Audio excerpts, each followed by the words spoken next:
Hello everyone, I am साक्षी पांडे और आप देख रहे हैं द असेंडिंग स्टेप। आज हम लोग क्लास 10th सिविक्स का चैप्टर 3 डिस्कस करेंगे जिसका नाम है जेंडर, रिलीजन और कास्ट। इसका मतलब हम लोग इस चैप्टर में देखेंगे कि हमारे पॉलिटिक्स पे जेंडर का यानी लिंग का, रिलीजन का यानी धर्म का और कास्ट का यानी जाति का क्या प्रभाव पड़ता है। तो बिना कोई टाइम वेस्ट किए हम लोग स्टार्ट करते हैं हमारा चैप्टर। सबसे पहले हम लोग ओवरव्यू देख लेते हैं ताकि आपको पता चल जाए कि ओवरऑल हम इस चैप्टर में पढ़ने क्या वाले हैं। तो ओवरव्यू कहता है the existence of social diversity does not threaten democracy.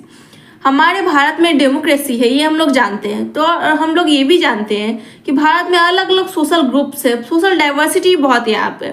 North से साउथ जाए अगर आप और ईस्ट से वेस्ट जाए तो हमारे टोटली हमको एक अलग कल्चर देखने को मिलता है। तो ये जो सोशल डिफरेंसेस हैं ये डेमोक्रेसी के एग्जिस्टेंस को, डेमोक्रेसी को और वीक नहीं करता है बल्कि ये एक तरह से मजबूत करता है। Political expression of social differences is possible and sometimes quite desirable in a democratic system. Democratic system में ये जरूरी है कि आप अलग अलग जो सोशल डिफरेंसेस हैं उनका एक्सप्रेशन, पॉलिटिकल एक्सप्रेशन, और ये डेमोक्रेसी के लिए अच्छा भी है। In this chapter we apply this ideas to the practice of democracy in India. हम लोग इस चैप्टर में इन्हीं आइडियाज को देखेंगे कि डेमोक्रेसी के प्रैक्टिस में, डेमोक्रेसी को प्रैक्टिस करने में कैसे ये हेल्पफुल है। We look at the 3 kinds of social differences that can take form of social divisions and inequalities। हम लोग 3 टाइप के सोशल डिफरेंसेस को देखेंगे जो कि अलग अलग फॉर्म ले सकता है सोशल डिवीजन का और इनइक्वालिटीज का। These are social differences based on gender, religion and caste। ये 3 चीज पे होंगे बेस्ड, जिसका नाम होगा जेंडर यानी लिंग के आधार पर, यानी लड़का लड़की इस चीज के आधार पर, रिलीजन यानी कि धर्म के आधार पर, और कास्ट जाति के आधार पर।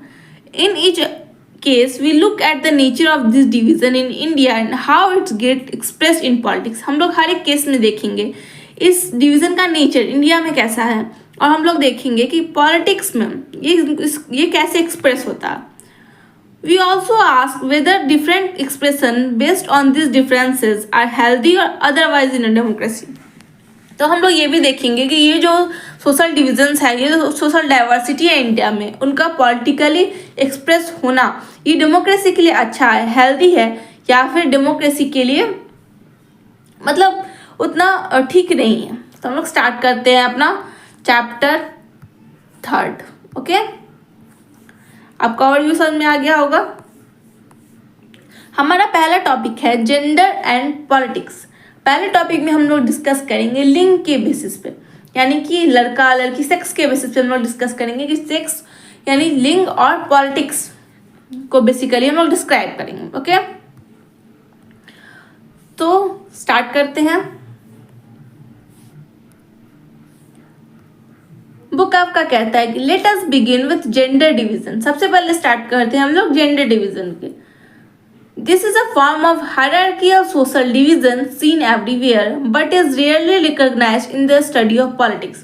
ये एक ऐसा डिवीजन है जो हायरार्कियल है, मतलब कि हमारे पूर्वज भी इसको मानते थे, हमारे जो पेरेंट्स हैं वो भी इनको मानते थे, और फिर इस तरह से हम भी कहीं ना कहीं इनको मानते आ रहे हैं। तो ये हायरार्कियल करने का मतलब कि पीढ़ी दर पीढ़ी से ये चला रहा है और इनको सब जगह देखने को मिलता है। Division seen everywhere but is rarely recognised in the study of politics. लेकिन पॉलिटिक्स में हम इसको बहुत कम वैल्यू देते हैं, बहुत मुश्किल से इसको पहचाना जाता है, बहुत मुश्किल से इसको रिकॉग्नाइज किया जाता है। The gender division tends to be understood as natural and unchangeable. Gender division को जनरली मान लिया गया था और मान लिया जाता है कि ये नेचुरल है, ये बायोलॉजिकल है, मतलब शुरू से ही ऐसी ही चीज़ है और इसको कभी चेंज नहीं किया जा सकता, अनचेंजेबल है। However, it is not based on biology but on social expectations and stereotypes। लेकिन ये जो जेंडर डिवीजन है वो बायोलॉजी के बेसिस पे नहीं है, ये सोशल एक्सपेक्टेशन के बेसिस पे है। मतलब आप किसी से क्या एक्सपेक्ट करते हो उसके बेसिस पे, और स्टीरियोटाइप्स के बेसिस पे आप किसी के बारे में कोई भी धारणा बना लेते हो उसके बेसिस पे है ये हमारा जेंडर डिवीजन। तो आइए इसको और भी डीप में हम लोग डिस्कस करें। सबसे पहले हम लोग देखेंगे पब्लिक और प्राइवेट डिवीजन को। Boys and girls are brought up to the belief that the main responsibility of women is household and bringing up children. देखिए शुरू से ही ऐसा देखा गया, अब तो ये सिचुएशन काफ़ी हद तक चेंज हो रही है, लेकिन अभी भी बहुत ऐसे एरियाज हैं जहाँ पे अभी भी ये बिलीव किया जाता है कि बॉयज़ और गर्ल्स में जब उनको ब्रिंगिंग किया जाता है, जब उनका पालन पोषण किया जाता है, तो उन लोगों के दिमाग में ही डाल दिया जाता है या फिर लोगों के मन में ही ये रहता है, पेरेंट्स के मन में या फिर समाज के मन में, कि लड़कों का काम है कि वो बाहर का काम करें और महिलाओं का काम है, वुमेन का काम है कि वो बच्चों की देखभाल करें और हाउस होल्ड का वर्क करें, जितना भी घर के काम है वो करें। This is reflected in a sexual division of labour in most families. ये ज़्यादातर फैमिली में हम लोग को देखा गया। अभी सेक्सुअल डिवीजन ऑफ लेबर क्या है? सेक्सुअल डिवीजन ऑफ लेबर का मतलब होता है a system in which all the work inside the home is either done by women, या तो घर के सारे काम वुमेन के द्वारा किए जाते हैं ऑफ द फैमिली, और ऑर्गेनाइज्ड बाय देम, या फिर उनके द्वारा ऑर्गेनाइज किए जाते हैं थ्रू द डोमेस्टिक हेल्पर। मतलब डोमेस्टिक हेल्पर्स, काम वाली बाई या फिर ऐसे कोई लोग आते हैं और उनके हेल्प से घर की महिलाएं क्या करती है, सारे काम को करेंगी। और यही क्या है, सेक्सुअल डिवीजन ऑफ लेबर। मतलब सेक्स के बेसिस पे, लिंग के बेसिस पे, जेंडर के बेसिस पे आप काम को डिवाइड कर दिए, लेबर को डिवाइड कर दिया। ठीक है, तो ये ज़्यादातर घर में होता है।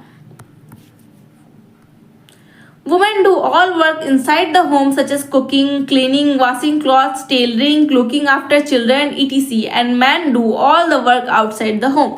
आप लोग अपने घर में ही देखिए कि घर की महिलाएं जो होती हैं वो घर का काम ज़्यादातर करती हैं। कुकिंग, क्लीनिंग, ये सब जो काम है वो घर की महिलाओं का होता है, जबकि जो घर में पुरुष होते हैं उनका काम क्या होता है कि वो घर से बाहर काम करें। ये हमारी सोसाइटी में ज़्यादातर देखा जाता है। It is not that man can not do house work. ऐसा नहीं है कि जो पुरुष वर्ग के लोग हैं वो घर के काम नहीं कर सकते हैं। They simply think that it is for women to attend this things. लेकिन वो लोग सोचते हैं कि ये सब काम, घर के जितने काम हैं वो वुमेन के हैं। When this jobs are paid, लेकिन जब इन कामों के लिए उनको पैसे मिलते हैं, man are ready to take up this works. तो लोग, वैसे लोग जो पुरुष हैं वो लोग क्या करते हैं, आसानी से इन कामों को करते हैं। जैसे कि आप लोग देखते होंगे आपके आसपास में जो ज़्यादातर टेलर्स हैं और कुक्स हैं होटल में, वो मैन हैं। इसी तरह ऐसा नहीं है कि वुमेन घर के बाहर का काम नहीं करती हैं। ठीक है, ज़्यादातर गाँव में अगर आप देखेंगे तो वुमेन घर के बाहर पानी लाने जाती हैं, फ्यूल कलेक्ट करने जाती हैं। मतलब खाना पकाने के लिए उनको फ्यूल की ज़रूरत होती है, उनको कलेक्ट करने जाती हैं। और यहाँ तक कि फील्ड्स में, खेतों में काम करने भी जाती हैं। और अर्बन एरियाज़ में देखिए अगर, तो in urban areas poor women work as domestic helpers in middle class home. तो गरीब घर की जो महिलाएं होती हैं वो जाती हैं मिडिल क्लास होम में और उनकी हेल्प करती हैं। लोग मिडिल क्लास घर में हेल्प करती हैं ताकि वो कुछ अर्न कर सकें। ठीक है, while middle class women work in offices, और मिडिल क्लास वुमेन क्या करती हैं, वो ऑफिस में जाके काम करती हैं। In fact, the majority of women do some sort of paid work in addition to domestic labor. अगर असल में देखा जाए तो ज़्यादातर वुमेन क्या करती हैं कि घर का काम तो करती ही हैं, साथ में बाहर का काम भी करती हैं। But their work is not valued and does not get recognition. लेकिन उनके काम को उतना वैल्यू नहीं दिया जाता और उनके काम का उतना उनको ना कोई पहचान नहीं मिलती है, कोई रिस्पेक्ट वगैरह ज़्यादा नहीं मिलती है उनके हाउस होल्ड वर्क के लिए। The result of this division of labor is that all the women constitute half of the humanity. Their role in public life, especially politics, is minimal in most societies. देखिए, अब हम लोगों ने कर दिया sexual division of labour. ठीक है, sexual division of labour के कॉन्सेप्ट से क्या हुआ कि वुमेन क्या कर रही है, वुमेन घर के काम में इंगेज है। और वुमेन घर के काम में जब इंगेज होंगी, जब वुमेन के ऊपर घर के काम का रिस्पॉन्सिबिलिटी होगा, तो जाहिर है वो कि बाहर का काम ज़्यादा नहीं संभाल पाएंगी। इसका रिजल्ट क्या होता है कि उनका पॉलिटिक्स में ज़्यादा इन्वॉल्वमेंट नहीं हो पाता। तो अब आप समझ पा रहे होंगे कि कहाँ से जेंडर रिलेटेड है पॉलिटिक्स से। ठीक है, जेंडर पॉलिटिक्स से रिलेटेड है। अब हम रिलेट कर रहे हैं जेंडर को पॉलिटिक्स। तो सेक्सुअल डिवीजन ऑफ लेबर की वजह से वुमेन जो है वो पॉलिटिक्स में ज़्यादातर इन्वॉल्वमेंट नहीं शो कर पा रही हैं। Okay is minimal to most societies. ज़्यादातर सोसाइटीज में वुमेन नहीं शो कर पा रही है। Earlier only men were allowed to participate in public affairs. बहुत पहले की बात है जब सिर्फ मेन को ही अधिकार होता था कि वो पब्लिक अफेयर्स जितने भी बाहर के मामले हैं उनको देखें, वोट करें, कंटेस्ट करें for public offices. Gradually the gender issue was raised in politics. धीरे धीरे जेंडर की जो इशू है, ये जो जेंडर डिवीजन की बात हम लोग आज कर रहे हैं, वो हुआ। और वुमेन का representation, women in different parts of the world organised and agitated for equal rights. अलग अलग पार्ट्स में, दुनिया के अलग अलग कोने में वुमेन ने कहा कि चलो भाई हमें भी अपने वो अधिकारों के लिए लड़ना चाहिए। तो उन्होंने अब एक्साइटमेंट दिखाया। एजिटेशन मतलब होता है एक्साइटमेंट, तो उन्होंने एक्साइटमेंट दिखा, ऑर्गेनाइज हुई, बहुत ज़्यादा मांग किया उन्होंने कि हमें भी पॉलिटिक्स में रोल चाहिए। ठीक है, this where agitations in different countries for the extension of voting right to women. ये एगिटेशन क्या था, ये चाहत क्या थी लोगों की, ऑर्गेनाइजेशन वगैरह क्यों बन रहे थे, ताकि वुमेन को वोटिंग राइट्स मिल सके जो पहले नहीं हुआ करते थे मोस्ट कंट्रीज में। ठीक है, these agitations demanded enhancing the political and legal status of women and improving their educational and career opportunities. इन एगिटेशंस का डिमांड क्या था कि वुमेन की पॉलिटिकल और लीगल स्टेटस को इम्प्रूव किया जाए और उनका एजुकेशनल और कैरियर अपॉर्चुनिटीज को भी बढ़ावा दिया जाए। More radical women representation aimed at equality in personal and family life as well. तो वुमेन के जो मूवमेंट्स थे उन्होंने ये भी मांग की कि वुमेन्स का पर्सनल और फैमिली लाइफ में भी इक्वालिटी मिले। This movements are called feminist movements. इन मूवमेंट्स का क्या नाम हुआ, फेमिनिस्ट मूवमेंट। अब फेमिनिस्ट एक ऐसा वर्ड है जिसको आपको समझने की जरूरत है। तो चलते हैं हमारे वर्ड कॉर्नर पे। फेमिनिस्ट, ए वुमेन और अ मैन। फेमिनिस्ट सिर्फ मैन को या फिर सिर्फ वुमेन को नहीं कहते, फेमिनिस्ट उनको कहते हैं चाहे वो वुमेन हो चाहे वो मैन हो, who believes in equal rights and opportunities for women and man. जो इक्वल राइट्स की बात करे, जो इक्वल अपॉर्चुनिटीज की बात करे, वुमेन के लिए भी और मैन के लिए भी, वैसे लोगों को कहते हैं फेमिनिस्ट। ठीक है, ओके। तो फेमिनिस्ट मूवमेंट्स का स्टार्ट हो जाता है अलग अलग वर्ल्ड के पार्ट में, क्योंकि वुमेन को वोटिंग राइट्स चाहिए थी, इक्वालिटी चाहिए थी पर्सनल लाइफ में और फैमिली लाइफ में। ठीक है, और उनके सिचुएशन को इम्प्रूवमेंट चाहिए थी एजुकेशन में, कैरियर अपॉर्चुनिटीज में। तो इन कारण वुमेन ने मांग की। Political expression of gender division and political mobilisation on this question help to improve women's role in public life. और इससे क्या हुआ कि वुमेन का रोल पब्लिक लाइफ में काफ़ी इनहेंस हुआ, काफ़ी इम्प्रूव हुआ। We now find women working as scientist. और आज हम लोग उसी का रिजल्ट देखते हैं कि वुमेन को हम लोग अलग अलग प्लेस पे देखते हैं, अलग अलग फील्ड्स में वुमेन है। जैसे साइंटिस्ट है वुमेन, डॉक्टर है, इंजीनियर है, लॉयर है, मैनेजर है, कॉलेज और यूनिवर्सिटी टीचर्स हैं, which they are earlier not considered suitable for women. तो ये सब काम पहले लोग सोचते थे कि वुमेन के लिए अच्छा नहीं है, लेकिन अब इन सारे पोजीशंस पे लड़कियां हैं और लड़कियां काफ़ी अच्छा परफॉर्मेंस कर रही हैं। In some parts of the world, for example, in Scandinavian countries, Scandinavian countries उन कंट्रीज को कहते हैं जो कि नॉर्दर्न यूरोप में हो, मतलब यूरोप की नॉर्दर्न पार्ट की कंट्रीज को क्या क्या कहते हैं, स्कैंडिनेवियन कंट्रीज कहते हैं। तो उनका एग्जांपल जैसे स्वीडन, नॉर्वे, फिनलैंड, तो ये सब क्या है, स्कैंडिनेवियन कंट्रीज हैं। तो इन countries the participation of women in public life is very high. तो इन कंट्रीज में वुमेन का पार्टिसिपेशन पब्लिक लाइफ में बहुत हाई। आगे बढ़ने से पहले हम सबसे पहले चलते हैं हमारे इस पिक्चर पे। ओके, देखिए सबसे पहला कह रहा है कि परसेप्शंस ऑफ आइडियल वुमेन। एक आइडियल महिला कैसी होती है, ये समाज कैसे सोचता है। तो हम लोग देखते हैं to the TV serial makers. TV serial makers को क्या लगता है वुमेन के बारे में, द आइडियल व्यूअर, मतलब वुमेन जो एकदम बैठ जाएंगी और एकदम टीवी के सामने से हटेंगे नहीं, ये ऐसा लगता है सीरियल मेकर्स को कि वुमेन तो बस टीवी ही देखेंगे, सीरियल ही देखेंगे। फैशन इंडस्ट्री वालों की अपनी अलग सोच। फैशन इंडस्ट्री वालों को लगता है कि द आइडियल ब्यूटी, वुमेन क्या है, द आइडियल ब्यूटी, मतलब स्वर्ग से उतरी हुई अप्सरा जो है, सो वुमेन और वुमेन ब्यूटी के पीछे मतलब एकदम लगी हुई रहती है। To the society. अब सोसाइटी को क्या लगता है, समाज को क्या लगता है, द आइडियल हाउस वाइफ कैसे होनी चाहिए। आप देख लीजिए, एकदम एक औरत है और फिर उनके देवी की तरह एकदम पता नहीं कितने सारे हाथ, और कितने सारे हाथों से वो कितना सारा काम कर रही है। तो ये सोसाइटी के ऐसे परसेप्शंस है। अब हम चलेंगे to the prospective in law. तो प्रोस्पेक्टिव इन लॉ में आप देख सकते हैं आइडियल ब्राइड, देखिए ब्राइड है और उसके आसपास मतलब देखिए पैसा ही पैसा। और फिर देखिए to the employer and the male employees. और मेल एम्प्लॉयज को क्या लगता है, अगर आप ऑफिस में काम करते हैं तो मेल एम्प्लॉयज को क्या लगता है कि आप क्या हैं, तो आप एक आइडियल एम्प्लॉय है, मतलब एकदम सब कुछ परफेक्ट करेगी अगर, तो वो करेगी सिर्फ एक लड़की, एक महिला। तो अब आपसे एक सवाल पूछा जा रहा है कि which one of this is you. आप इनमें से क्या है, आप एक आइडियल टीवी सीरियल की व्यूअर हैं, आप एक ब्यूटी, एक्चुअली ऐसा कोई भी नहीं होता जो एक आइडियल परसेप्शंस पे उतर पाए एक सोसाइटी की, ठीक है। तो वुमेन को ऐसा समाज में देखा जाता है, but this is not the real case. Okay, moving ahead. In our country, women still lag behind men despite some improvement since independence.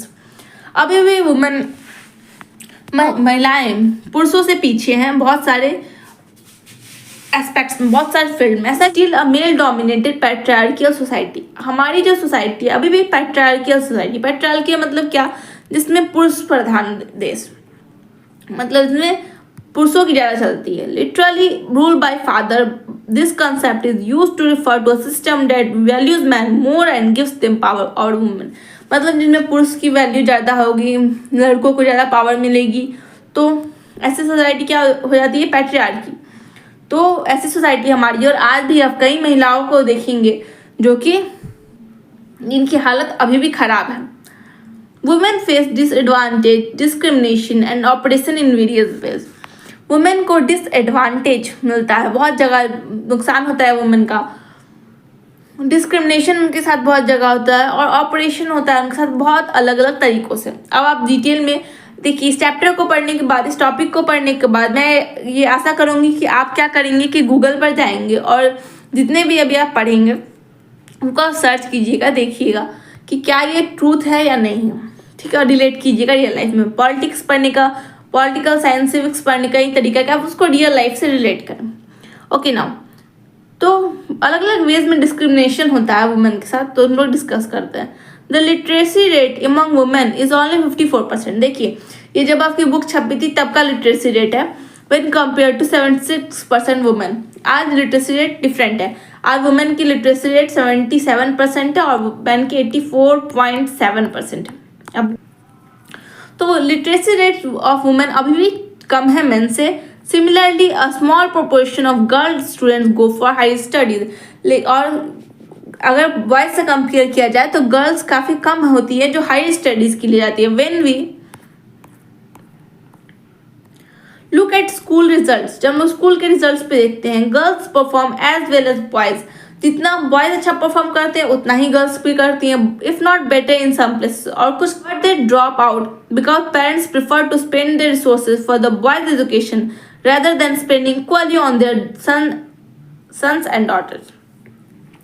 तो पेरेंट्स क्या करते ज़्यादातर, कि आज की भी ये सिचुएशन है बहुत सारी सोसाइटी में, कि मेल पे ज़्यादा पैसा खर्च करते हैं, बॉयज़ पे पैसा ज़्यादा खर्च करते हैं rather than गर्ल्स पे। तो इस कारण हायर स्टडीज़ में गर्ल्स नहीं जा पाती, एक डिस्क्रिमिनेशन। दूसरा, no wonder the proportion of women among the highly paid and valued job is still very small। तो women बहुत कम ऐसे जॉब है, highly paid और valued जॉब पे कम है। On an average, an Indian woman works 1 hour more than an average man every day। तो her man जितना काम करता है, एवरेज मैन एक दिन में जितना काम करता है उनसे ज़्यादा काम करती है average women. Yet much of their work is not paid and therefore not valued। लेकिन उनकी वर्क का कोई वैल्यू नहीं है, कोई पेमेंट उनको नहीं मिलती अपने काम के बदले में, ठीक है।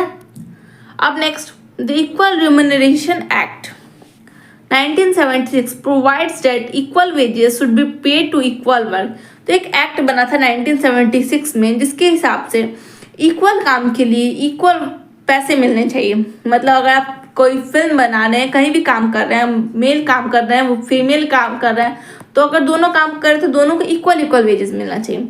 However in almost all areas of work, from sports to cinemas to factories and fields, and women are paid less than men even when they do exactly the same work. लेकिन इस एक्ट के बनने के बाद भी situation कुछ खास बदली नहीं है. वुमेन और मैन आप देखेंगे, अगर आप फिल्म इंडस्ट्री का एग्जाम्पल उठा के देख लीजिए, तो फिल्म इंडस्ट्री में अगर आप चेक करें तो उसमें मैन जो होते हैं, अगर आप देखेंगे तो एवरेज मैन, कोई भी हीरो आप देखेंगे तो हीरो कम से कम 100 करोड़ से लेके 150 करोड़, मतलब 250 करोड़ टाइप इतना तक चार्ज करते हैं एक एवरेज फिल्म के लिए. वही हीरोइंस का देखेंगे, अगर आप एक्ट्रेसेस का देखेंगे तो वो मात्र 15 करोड़ से उनका स्टार्टिंग है. 15 करोड़ से लेके और कुछ 27-30 करोड़ तक, चलिए 30 करोड़ तक वो लोग चार्ज करती हैं. तो कितना ज़्यादा डिफरेंस है. एक तरफ कोई 100 करोड़ से नीचे जा नहीं रहा और एक तरफ कोई 30 करोड़ से ऊपर आ नहीं रहा है, क्योंकि उनको नहीं दिया जाता उतना उनके काम के लिए. और इसी तरह बाकी सब फील्ड्स में भी होती हैं. Okay, in many parts of India parents prefer to have sons and find ways to have a girl child aborted before she is born. तो बहुत पार्ट्स इंडिया के ऐसे भी हैं आजकल जहाँ पे लोग चाहते हैं कि उनको बेटा ही हो, और लोग क्या करते हैं कि अलग अलग तरीका खोजते हैं कि ताकि उनके जो बेबी है, अगर बेबी गर्ल है तो उनको अबॉर्ट कर दिया जाए, उनको ख़त्म कर दिया जाए. Such sex selective abortion lead to decline in child sex ratio. और इससे क्या होता है कि महिलाएं कम होती जाती हैं सोसाइटी में और चाइल्ड सेक्स रेशियो कम हो जाता है. अब चाइल्ड सेक्स रेशियो क्या है, तो चाइल्ड सेक्स रेशियो देखने के लिए यहाँ पे देखिए, नंबर ऑफ गर्ल्स चिल्ड्रन पर 1000 बॉयज़, हर एक पर 1000 बॉयज़ पे कितनी गर्ल चिल्ड्रन, ठीक है, बर्थ के समय में कितने गर्ल चिल्ड्रन होती है उनको कहते हैं number of child sex ratio. In the country to merely 919, ये पुराना डेटा है कि गर्ल सेक्स रेशियो कितना है बॉयज़ के ऊपर. अब as the map shows this